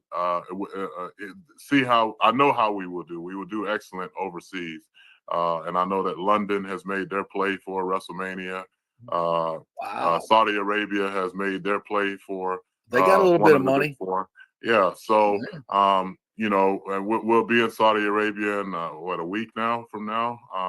Yep. With King of the Ring, and so there's no question that this is. Especially with the merger of TKO and UFC now with Endeavor, we just have a bigger global platform and presence. So we have to abide by that, in regards to doing that. But there's no question that Tampa is a special place for our company. It's a special place for the history of wrestling in general. And I could foresee us having something brought back here, whether it be Survivor Series, WrestleMania, Royal Rumble, or any other pay-per-view that we may have, because it's a special place for wrestling and for our talent. You talk about the history of wrestling, of course. You have Dusty Rhodes. Cody Rhodes is able to finish the story. First, what did you think of that whole storyline versus the Bloodline? And then talk about Cody Rhodes and his ascension to the top of the wrestling world. Yeah, I mean, Cody, not only a good friend, I learned a lot when I was wrestling with him prior to him leaving and going to another promotion. I did some really fun backstage segments when he was Stardust and had the opportunity. And I know for him at that time, he had the same mentality that his dad had when they put his dad in polka dots, which was, I'm going to make this as amazing as I possibly can. And he wasn't happy with a lot of stuff going on at that time, and he gambled on himself. And when you fast forward it now to him being our champion, our top champion, and seeing the route that he had to take to get there, and who he had to go through to get there to where he is right now, it's amazing. And so the tears that not only myself and other people probably shared that night were definitely tears of joy. When you look at the entire makeup of how the buildup happened, and kind of the pivot in regards to now we got, instead of having Dwayne "The Rock" Johnson and Roman Reigns headlining WrestleMania, it's Cody Rhodes fighting for his life to finish the story and taking an ass whipping all the way up until it was time for him to be crowned champion. And that night in Chicago, where Rock, beat him up all the way backstage and in the cold rain. Amazing. Just cinema at its finest. Yeah. And to see it all wrap around and having his mother there and his family there and his wife there, and seeing that moment where everybody that has something to do with his past and his present be in the ring and celebrate with him, was definitely a beautiful moment for wrestling in general. And I feel like it'll go down as one of the greatest stories to ever be finished at one of our WrestleManias. And WrestleMania 40 was special because of that story.